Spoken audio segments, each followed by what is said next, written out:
Hello everyone and welcome. My name is Lucy Heavens. Over the next 60 minutes, we are going to be discussing one of the most complex and fast-moving areas in banking, which is regulatory change management. There's a lot to talk about here, and I find this topic really exciting, so I'm looking forward to it.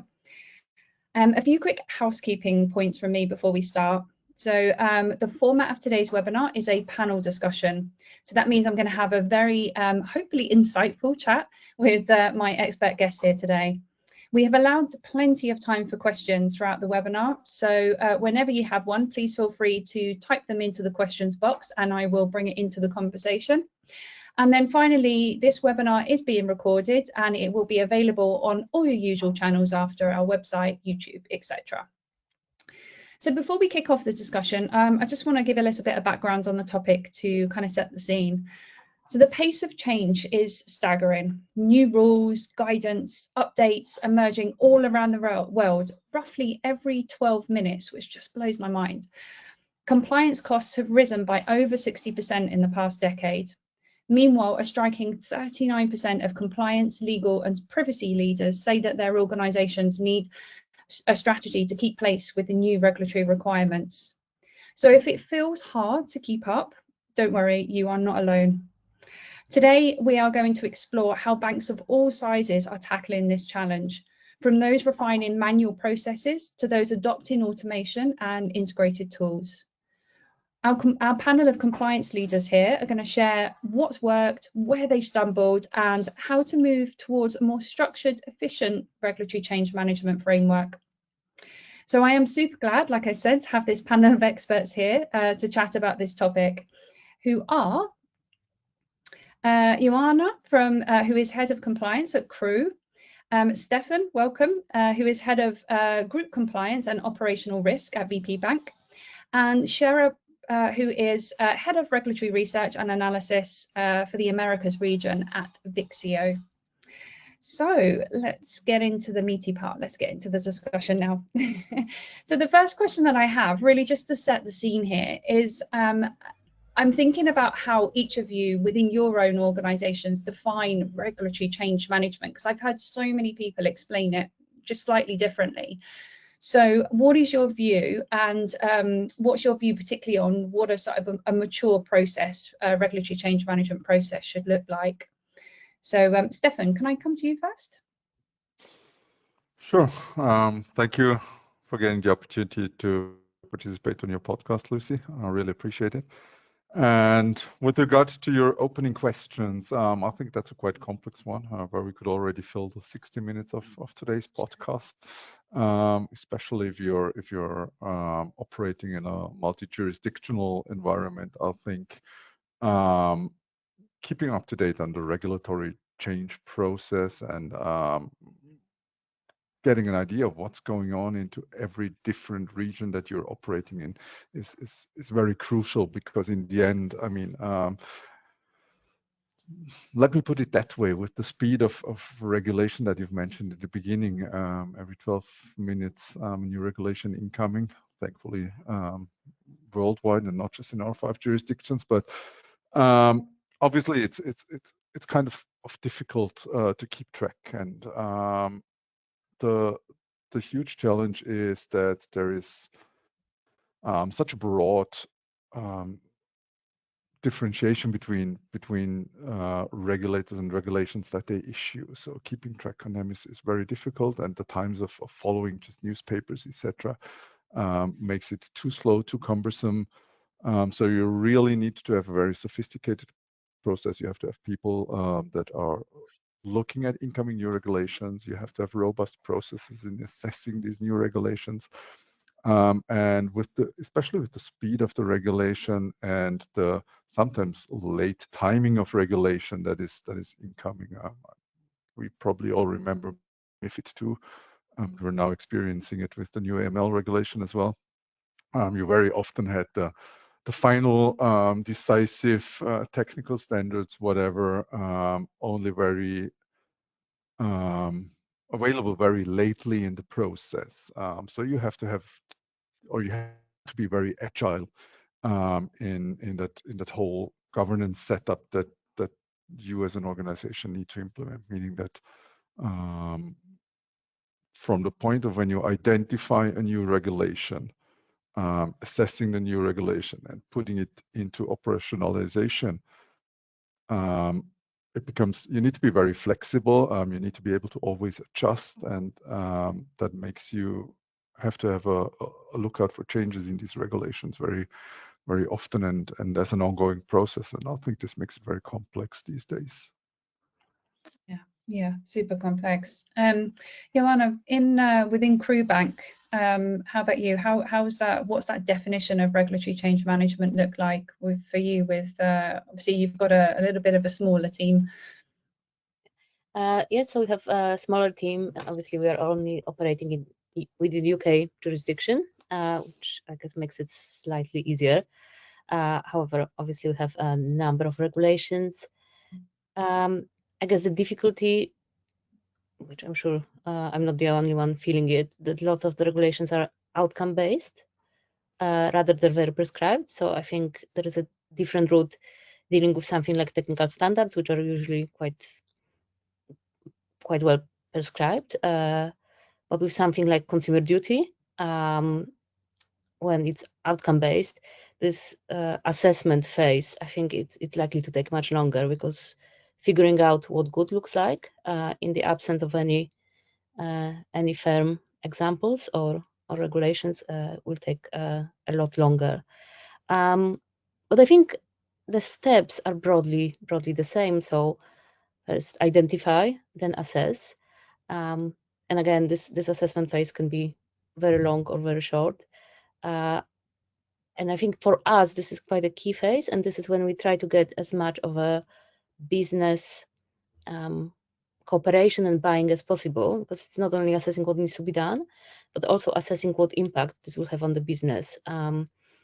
Especially in the small organization, you need to make sure that you have tech resources, if that's what you're going to need. You have legal resources, you need to assess the financial impact, etc. So this assessment phase is impact on the product, but also impact on the business. And I think that's quite key.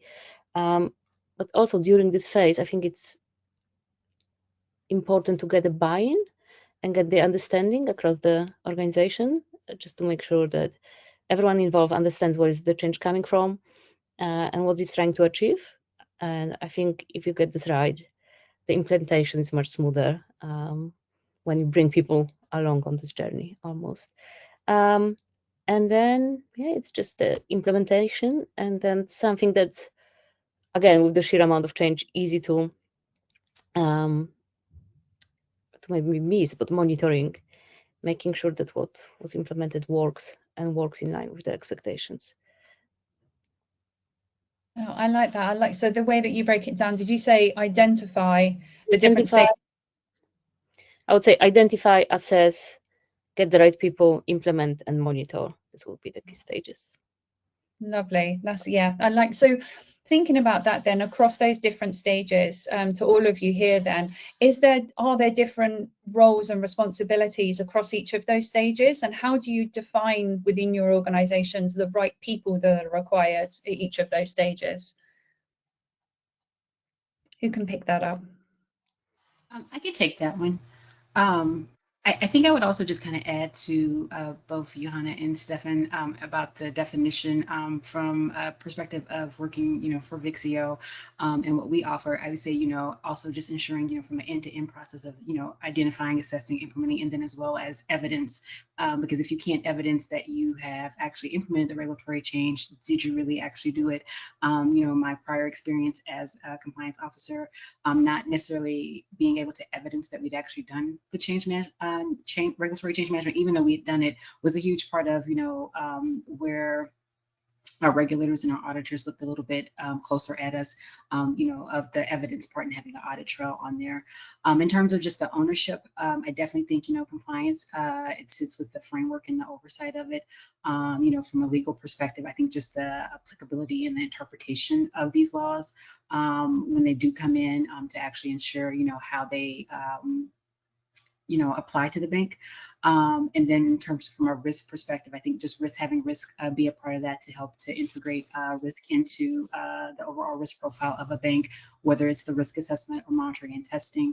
And then just, working with first line as it relates to, operations and tech and just the business units, the actual implementation is owned by first line, as well as, any ops or tech own actual the implementation part of it. And then evidence, I think, is a process that is owned by, the whole bank in terms of just evidencing that, we've captured it, we've identified it, and then we've actually implemented it is how I see ownership. I think you mentioned a very important point here, Sharon. That was the audit trail and auditability of that whole process, because as you correctly said, I mean, in a lot of jurisdictions, you see that responsibility assigned to compliance departments these days, kind of moving away from the legal departments, which took care of that task in the past.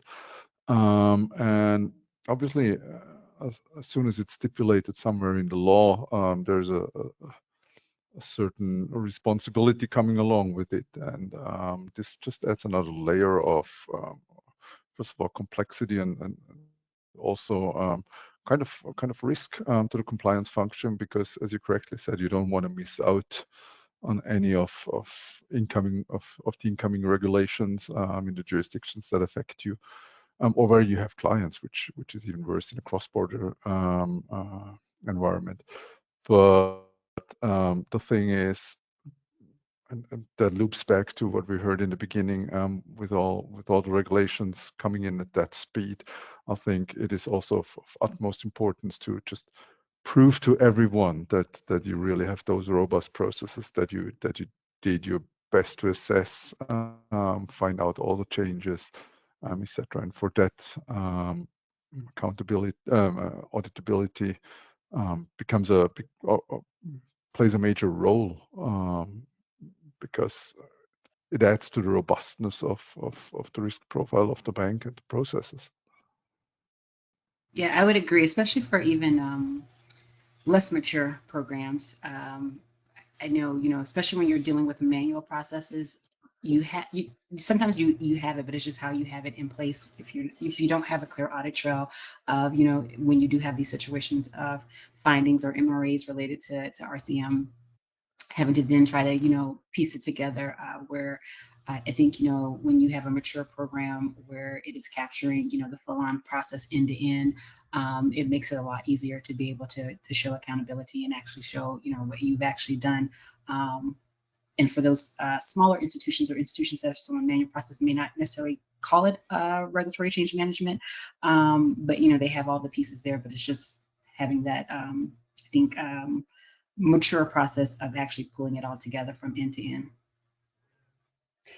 This is really interesting. So from what I'm hearing, it's not so much the different roles and responsibilities that are required at each of the stages. It's more actually about the level of maturity of your kind of the regulatory change management process that defines the kind of the skill sets that are needed along the way. Is that correct? I would agree and say that's it's a combination of two, but leaning more towards what you just said. Especially, I think regulatory change management isn't a new topic, but I think just depending on where you are in your compliance or the maturity of your compliance team, it may not necessarily be defined. In the sense of that's what you call it. You're going through the steps and you're doing everything that needs to be done. And so, you're not maybe necessarily calling it an RCM program, and therefore it's not really necessarily the ownership of it, but actually evidence that you actually do it, especially in smaller, like I said, smaller shops where, people wear a lot of different hats.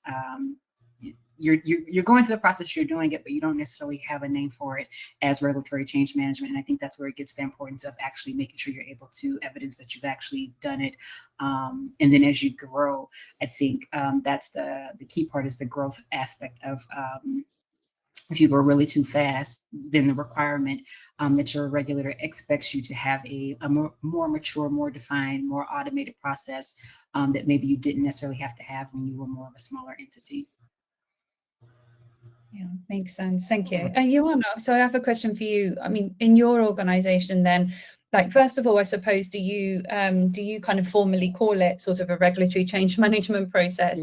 And then secondly, where do you see, out of those kind of different stages that you identified, like where do you see the most kind of pain, I suppose, or do you see different pain points at each of those stages? Yeah, so probably there is a different pain points. Yeah, at each stage. I think identification. I mean, there are lots of tools out there, but I find it's quite hard to calibrate it to something that's specifically applicable to your set of products, your set of customers. As you said, there is an update every 12 minutes. Sifting through it can be quite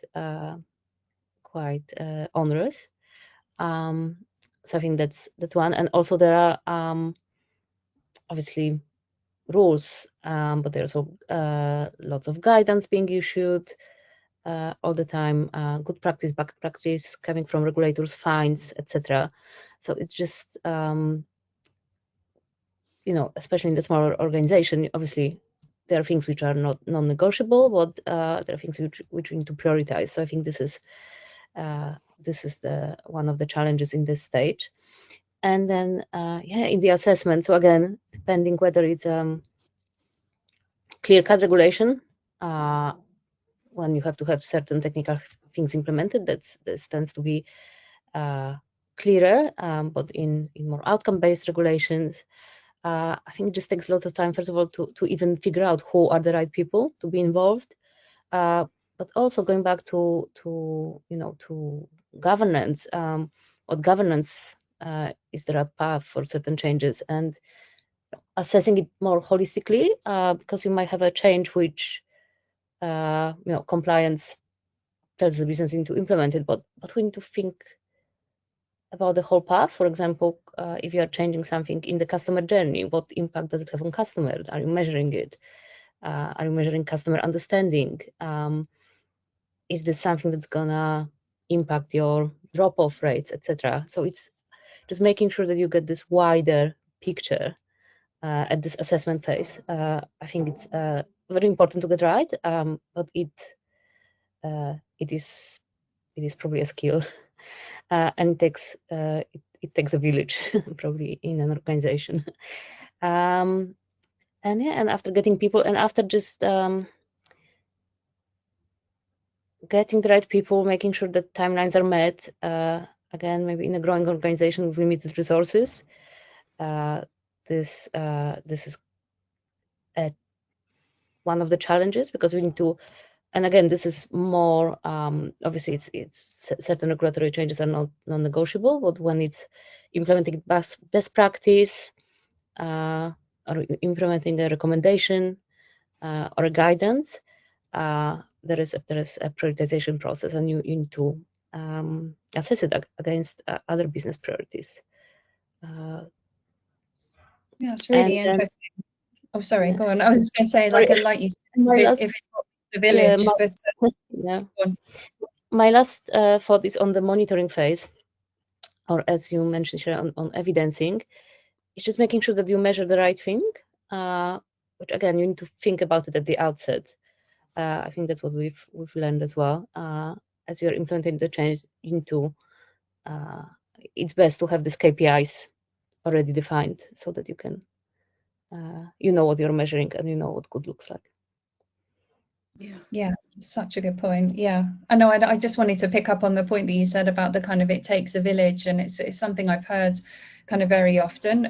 But then also you mentioned about when those regulatory changes are coming through, knowing kind of who support or what support that you need from who in the organisation can sometimes be a little bit of a challenge, and it's quite interesting. Stefan, I'd love to hear from you. So what challenges do you see at each of those stages? I mean, I think the monitoring phase is something that you can pretty much get right these days. It is complex, but you can get it right. I think what Joanna also mentioned is the most challenging topic for us, and that is the assessment of the incoming regulation. Because as I said, I mean, dealing with jurisdictions all across the world, obviously every regulator has its nuances on AML regulation, on customer protection regulation, whatever you need to look at. So you really need to be very, very quick in identifying who to speak to in the organization, and also keep track on all these different topics. Because I mean, when I think back about my consulting days years ago, I remember one client that used to track new regulations in an Excel file. And back then already they had an Excel that consisted of a 4-digit number of lines of different regulations that they would need to keep track. I mean, obviously there was also an archive to it, but I mean, good luck managing that if you don't have any special like either a village taking care of that, and then I'm pretty sure you screw up your file at some point. But on the other hand, also making sure that all the assessments are being performed on time. Nothing like is missing in the assessment. No regulation slipping through, etc. And also making sure that you identify during that assessment phase all those necessary steps that Joanna was also talking about on how does it affect our tech, how does it affect our processes, how does it affect our clients, our employees, etc. And that is, in my opinion, with that growing number and speed of regulations, that is one of the biggest tasks. Because I mean, you've mentioned it, you need a village to monitor it all, but in the end, you don't even have a house full of people to do that. And that is probably the most difficult task these days. Absolutely. Shara, oh, sorry, go on. I was just gonna say, I would, I think also add just a pain point of my prior experience is definitely the assessment period, and just I think actually just having the time to stop and even just assess, you know, regulatory change, especially when it's coming in so quickly, so fast, especially when you're in a period of where, you know, the regulators are quickly, you know, making changes. And if you're in multiple jurisdictions, it makes it really hard to, I think, just get the assessment piece. But then from the implementation part of it, I think it's just also just tracking the pain point of, you know, for us, we called, you know, what we gave, you know, were alerts of what we sent out to the business units, but it was actually coming back and tracking the implementation had actually happened. You know, oftentimes compliance isn't always, you know, invited into the room when decisions are made. And so, you know, actually just kind of following through from a second line perspective of knowing that it's been implemented, you know, you've notified the business unit of these changes and how that's actually implemented. I think just that pain point of parsing it out to the various different people that are responsible and ensuring that it's coming back, you know, and that there's follow through and that you've closed the loop on that, which then also I think follows into the whole evidence part of that it actually, you know, was identified, assessed, implemented, and then, you know, have that evidence piece to it. But I think it's really just the pain points of, you know, the time spent having to actually assess, does this even, you know, impact, you know, my institution, and then the actual, you know, once I've sent that out, how does that land with the business unit actually implementing it? Yes. Interesting. I would add to it that one of the challenges as well in this probably in this assessment phase is just sometimes trying to marry different regulations, which were maybe made by different regulators and don't quite come together. And I think the a prime example, and I'm sure Stefan's seen it as well, is FinCrime or AML regulations, which are getting stricter and stricter versus contact regulations, which, you know, ask you to make sure that you always treat customers fairly and you deliver good outcome and you give them a fair chance. Whereas on the money laundering side, you need to make sure that you protect the customers, you protect the funds, etc. So you act as quickly as possible. Sometimes marrying the two different regulations, and I'm sure it must be even more complex if you have different jurisdictions. I think this is also a challenge, and the one probably the current systems out there don't fully address, because regulations and information about regulations seem to look at the regulation in the silo rather than as a part of the regulatory landscape. This is probably one of the for me at least, one of the bigger challenges out there. Quite interesting, the last thing you mentioned, Joanna, because very often regulators ask us not to think in silos and to have a holistic view on the organization. But at the same time, if you look at for example, European regulators, I mean, obviously they're coordinating efforts between EBA, ESMA, etc. But still, nevertheless, you often get the feeling that before the release of new regulations, there hasn't really been an alignment within the supervisory authorities across all different boards when it comes to what does it affect, how does it affect. We've got DORA, we've got GDPR, we've got MiFID. So it's getting quite a bit of a dance on a very thin blade to find a way to comply with all existing regulations, just when it comes, especially GDPR and data archiving, etc. There can go so many things that can go wrong. Yeah, and sometimes it's very challenging. Sometimes it comes down to the judgment call. I think then you just need to document your rationale when there is no clear-cut answer or two regulations are in conflict. Yeah, but yeah, that's a challenge. Yeah, that's where the documentation point from Shara comes in with traceability for audits, etc. You probably can't do everything right, but at least you have to prove why and for which reason you did what you did. Yeah. Something that you said, Stephen, and I think kind of like the holistic approach is, you know, when you are dealing with spreadsheets, and if you haven't automated, I think is being able to actually have a spreadsheet that shows you more of a, I mean, which is hard to do with a spreadsheet, but I think just the holistic view where you're able to look at a holistic view of, you know, the regulatory changes come in. I've seen, you know, spreadsheets that are truly just to track whether or not you answered or assessed a reg change, but it's not necessarily being used to actually take a holistic view and to really see how, you know, regulations that have changed are really, you know, affecting the whole credit, the whole financial institution. I've also seen, you know, where things like, you know, record retention, kind of like you're saying, where one regulation may have a record retention of 5 years and then another one comes and trumps that to, you know, a shorter or a longer period. And I think if you don't have a holistic view, you're not able to see things like that from a holistic view.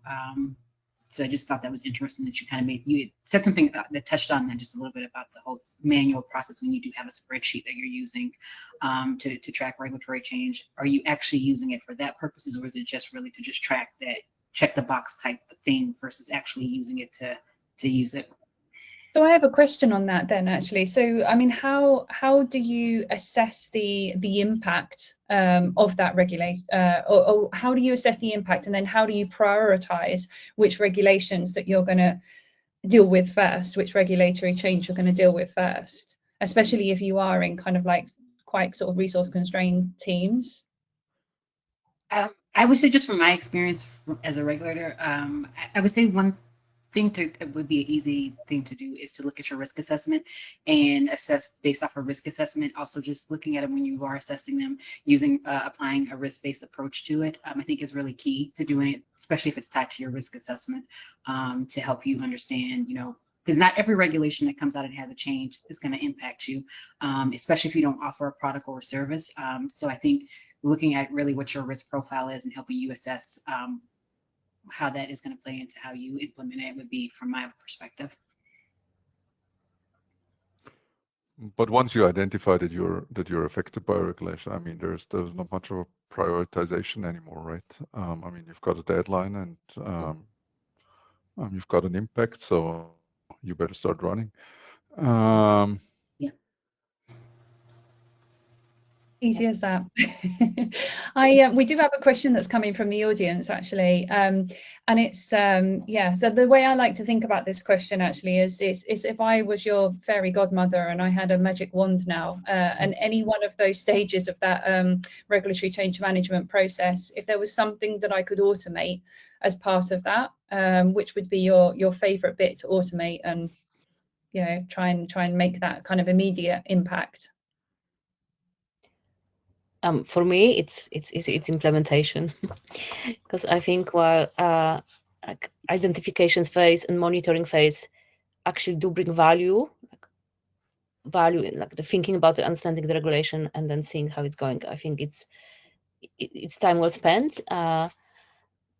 Implementation is just purely yeah, time and money, which if you can automate, you would get back. Stefan, what's your choice? I'd rather have it in the assessment phase, to be honest. That's why I'm putting high hopes into development of more sophisticated LLM models or whatever tech guys come up in terms of artificial intelligence. I'm far away on judging on what's the best model for that, but LLMs, as far as I've seen them so far, are not capable of identifying changes at the rate of confidence that I would also feel confident with. But if I could automate that assessment phase and also map it to the requirements of my organization, that would probably dreams come true, because implementation from my point of view, we're going to have to do it anyways. So that is a burden that can be kind of put on many shoulders. Like you've got the IT guys, you've got the risk management guys, you've got the front-oriented first line of defense people. So there's all kinds of people involved, and you just need to make sure that things are being done. Of course, it costs time, it costs money. Totally agree on that, Joanna. But the assessment phase, in my opinion, is so crucial, because if you miss something, all your implementation efforts are void to be. Yeah, I guess I'm coming from a different scale of an organization when this cost of implementation is quite high to the whole organization. That's why it's for us. Really interesting. Yeah. And I would add, I could agree with both of you, just from different positions in life. I would say definitely, Stefan, when I was a compliance officer, the assessment part would have been my pain point. I think just the time I spent, having to stop in and actually do, the assessment part of it. We had the horizon scan that came to us in terms of the identification part. And that, I think, helped us with the automation part, but for us, it was the assessment part. I think just kind of having a little bit more assistance with being able to, have a true horizon scan that provides us with the actual summary. The horizon scan that we had was a little bit different, where it just kind of gave us that, but we still had to go through the process. So I think for me, it would be assessment, but then the implementation part, I think as a compliance team, the workflow part of it, I think for implementation would help for us, even though ultimately in the institution I was in, ultimately implementation set with first line. So selfishly, I think, the workflow part of that part, I think just having automation and workflow would definitely, I think, have been an answer to my pain point. Thank you. Yeah, I wish I had the magic wand to give you. Unfortunately, I don't. I'm sorry. Stefan, I'd like to pick up on a point that you made earlier about back in your consulting days, where you said that you had particular clients that you saw that were living off of these amazing spreadsheets.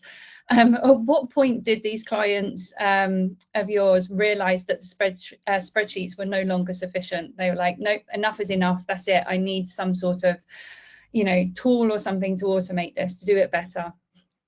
I'm not sure if all of them have already realized, because Excel is still a very powerful tool and being abused for multiple occasions. So why not also for regulatory change management? I mean, I guess it pretty much depends on the complexity of the organization. You could probably, if you're in a very confined environment and in a very limited space of services that you're offering, you could probably still go with an Excel that is well kept. But as soon as your organization becomes more complex, you're having cross-border services, etc. I think at one point you're just fighting windmills if you're trying to keep your Excel spreads up to date. So yeah, as I said, I think some of them still live well from their Excel sheets. Many of them have not, unfortunately, realized while I was consulting them, which would have been a pretty interesting boost to my figures. But nonetheless, I think we're definitely seeing an increase in organizations making use of tools and outsourcing services, etc. And in the end, it makes sense because it's a field of services that is also evolving quickly, and obviously you can see different providers coming up, different ideas coming up, different types of services and levels of maturity coming up. And just like in every service evolving in the past 10 years, I think it's getting more mature, it's getting more robust, and service providers are getting very robust and getting a reputation of really adding value to an organization, because it's the concept of our modern economy, that you don't need to do everything by yourself, but having a specialist instead of doing it half-heartedly by yourself, and especially in when it comes to regulation and missing regulation or wrongly interpreting regulation, the costs of doing that might be much higher than just having someone who's specialized on it doing it, at least in my experience. Absolutely, yeah. Johanna, how about you? What was your favorite tool of choice then? Like how, what's your kind of absolute must-have? So yeah, we are probably past the spreadsheet phase, but not quite there yet. I think my tool of choice would be one tool which can do everything, that manage this whole cycle from the beginning to end. And but I don't think it exists yet. And it will always rely on, especially when you have phases sat between first line and second line. It also relies on tracing someone, making sure someone's done their job, and then bringing it into one place. So I think one place which can manage all these phases would be a dream. I think this also is a very good point that relates to the question from the audience earlier with the automation, because what I've seen in the past is that a lot of efforts have been wasted, so to say, on just chasing people on getting their tasks done. And I think, us all being part of an organization, getting a salary for our responsibilities, etc., just taking the manual work out of those reminders and nagging people and nudging people to do their tasks, to do their assessments, to do their whatever implementation, right, business specificas, whatever. I think there's some kind of automation really can relieve the efforts in an organization. Yeah, it's really interesting because, like you said, it's just updating whatever that new kind of policy or procedure is just the start of it. Like you can do that sort of relatively quickly, right? But actually, it's the communication of that and making sure that it's actually implemented, like you said, Johanna. Sorry, Shara, was you going to say something? Oh no, I was just going to add in, I think, to touch a little bit on the question that you had for Stefan in terms of like moving away from the spreadsheet.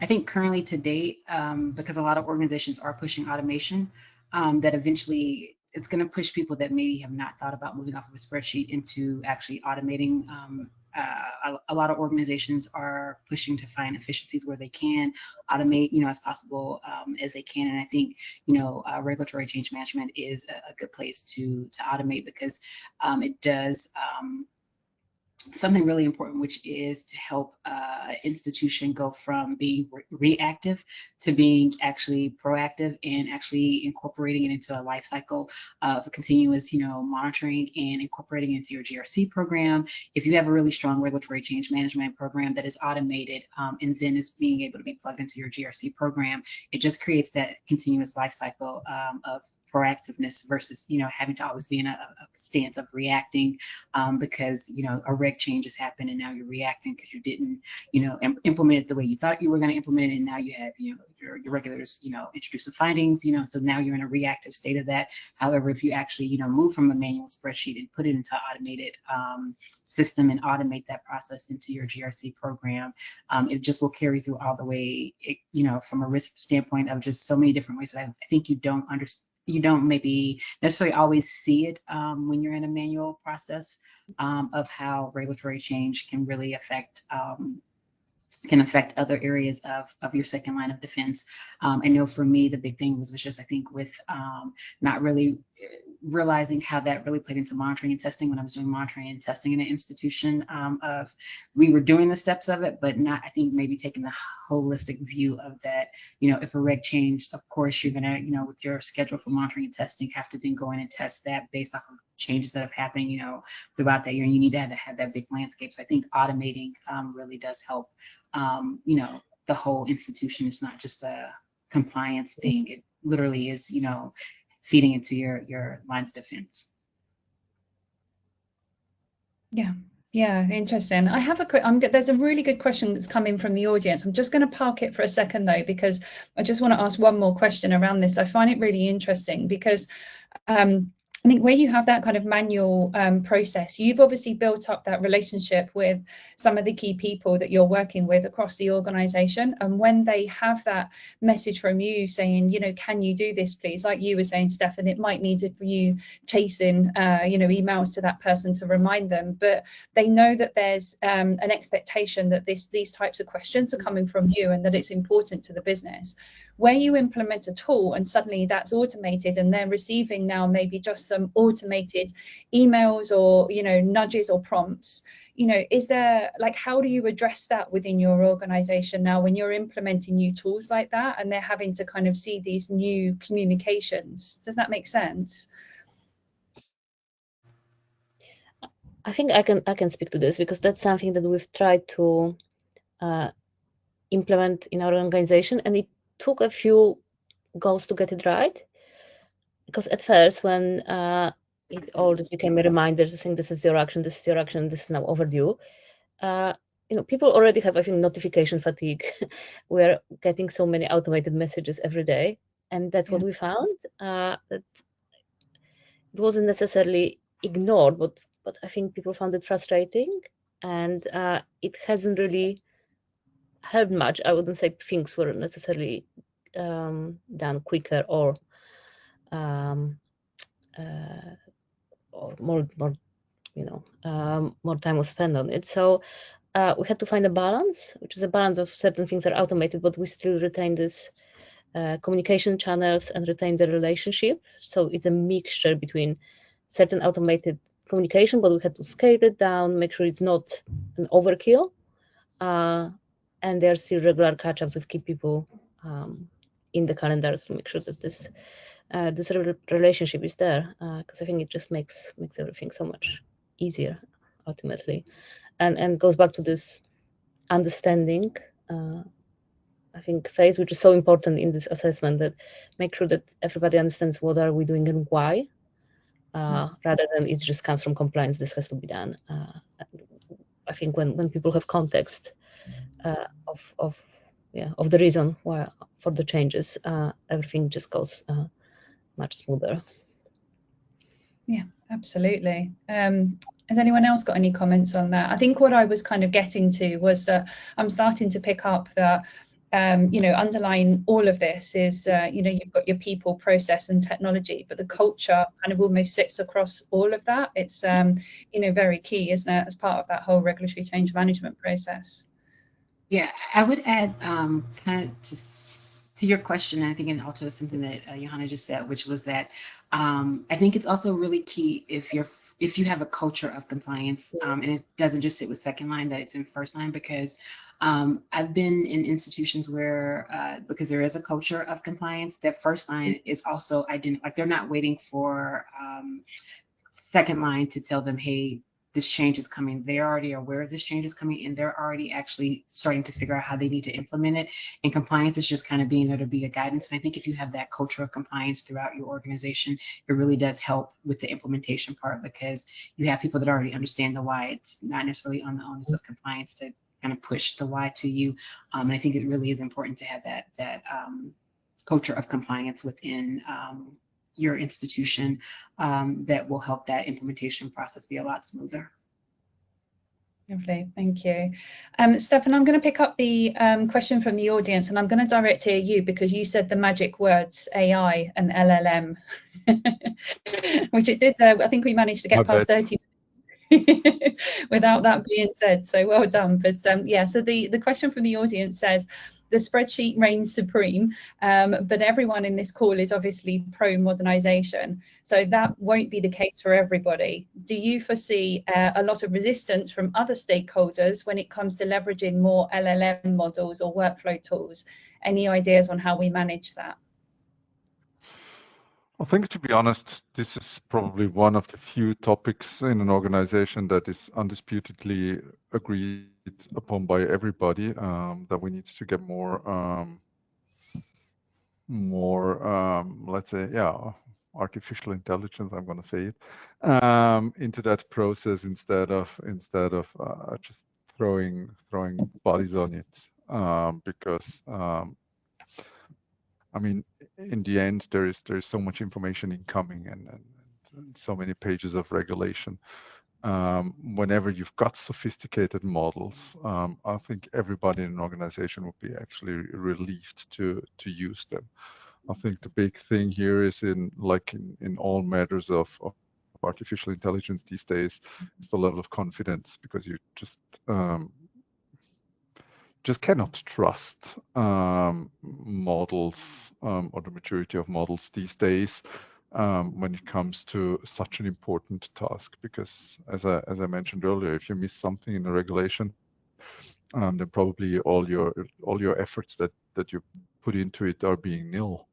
And that really, I think no one's ready to give up that responsibility or that task without having a second or third eye or looking on it. But yeah, probably models can help you structure. Probably models can help you identify relevant people in the organization, etc., etc. Yeah, I wish we would be, but I think we're not there yet. I think you said the right words there about kind of giving up. I think that's the thing. Everybody, when we're talking about kind of AI and LLM models, and everybody automatically jumps to okay, well, let's just completely 100% automate it and take the human out of the loop. But that's never going to be the case with this, right? So, Shara. I do think, just add, given that I work for Vixio, and AI is a portion of what we do, is I think also just helping people to understand that AI is not going to take your job. And it truly is about efficiency and how it can help you be more efficient, in that it's not always about AI just fully taking on the whole process. If you can use AI in certain parts to help make you more efficient, help the process, for instance, horizon scans, AI is used as a part of that. But it's not necessarily for you to not do your assessment at all. It's just to help you get to it, a little bit faster, and help you understand how you can take some of the noise out with AI, from a horizon scan standpoint when it comes to RCM. But I think if more people just get more comfortable with not thinking it's going to take their job and more comfortable with how it can help you improve your job. I think it will help AI to make a smoother transition into not only, regulatory change management, but as well as to just compliance as a whole. I think is, the key. I recently went to a conference and, most of the talk, of course, was AI. And I think it was just the calming people with knowing, it's not going to take your job. It's literally actually going to make your job easier. And that, as to your point, Lucy, as long as a human is still in the loop, I think, with us at Vixio, a human is always going to be in the loop with, how we use AI, not only for how we do our job, but it's also the product that we, produce that is, AI led, is that there's a human in the loop to it. So I think that's the key to kind of remember, is that it's not taking your job, it's literally to help you be more efficient. Yep. Yeah, thank you. We got a few minutes left. There's a couple of topics I'd like to cover. One of them is actually now kind of thinking about how we sort of measure success of our regulatory change management programs or process or tools. What metrics do you use or indicators to kind of track the success or the effectiveness of your tools and regulatory change management process? Stefan, do you want to go first? When it comes to efficiency and effectiveness,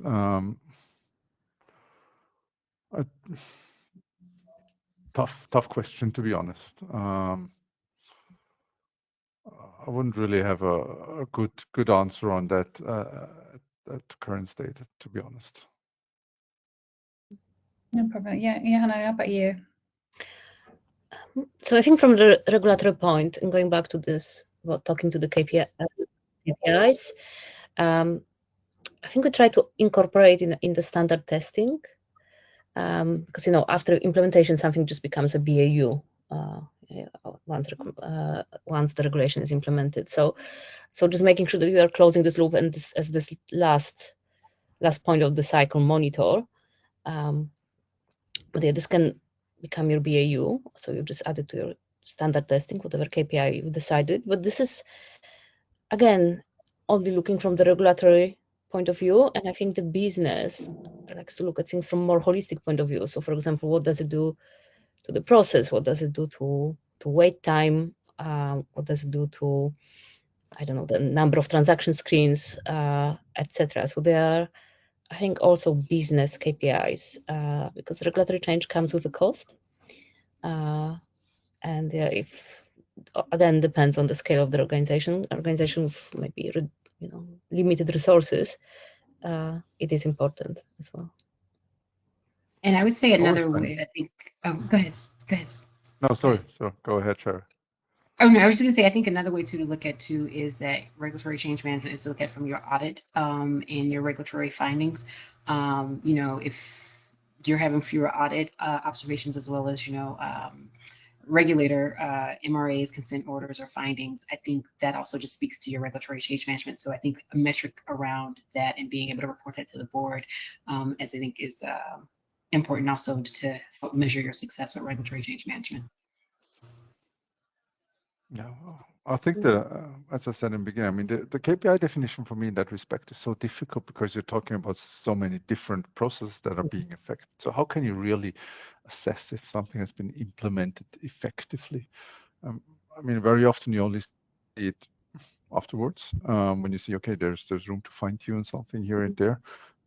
Like Joanna said, you can reduce your AML alerts or whatever by twisting a screw here and there. But in the end, I mean, as I said in the beginning of the podcast, it's so difficult because of those different areas. And I think really, yeah, probably what Sharon mentioned, I can absolutely agree to. So best KPI is how unaffected do you get out of audits, supervisory, on-site visits, etc. By not failing implementation projects or regulatory projects without hindering the business too much or making it a cumbersome process. So I'd probably also come from that angle instead of a typical business KPI angle, because I'm really struggling on that perspective, to be honest. I think maybe another one too, it also maybe just be the implementation, how long it takes you to implement it. I think would then kind of tie back if you're doing the end-to-end and monitoring the implementation part of it, to help you, I guess, determine how much really your culture of compliance is, with implementation from, the standpoint of, as compliance gives it to the first line, and then how they actually implement it could be another way you may also just kind of measure success, the percentage of, regulatory changes implemented on time. I suppose Because if that it's might not being, oh, go ahead. Sorry, I was going to say, I suppose that might depend on the kind of complexity, though, of the kind of the change, I suppose. But I don't know.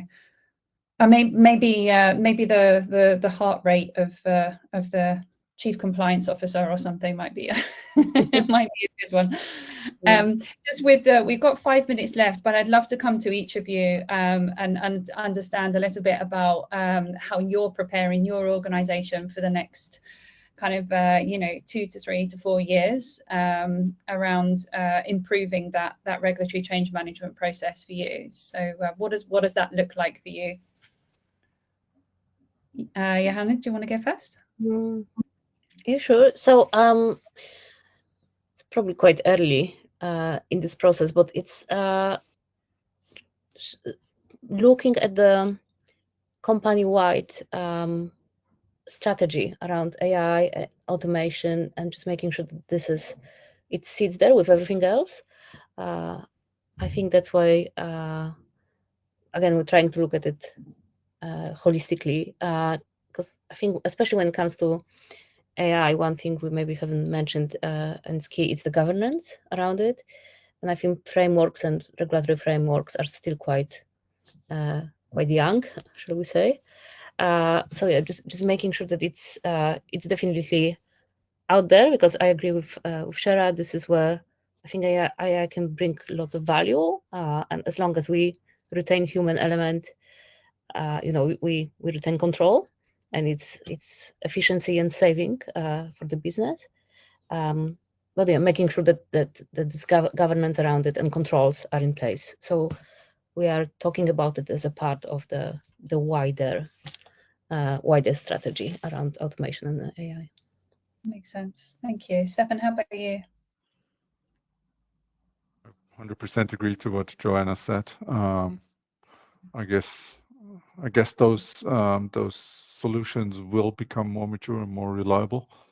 We've seen an incredible increase in the scientific efforts in that area, and the efficiency in that area, and I expect that to not really flatten out in the next couple of years, but rather growing exponentially, and that's what gives me hope with respect to that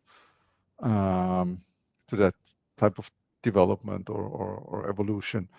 I just hope it doesn't go the blockchain way, where everyone was running in circles, yelling blockchain is the new solution to everything.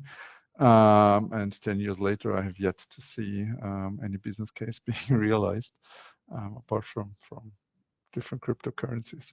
So yeah, let's hope AI really is the next big thing, especially in this area also, and curious to see what it brings. Shara, I'm going to come to you and ask you a slightly different question, just because you sit more on the kind of the tool side now.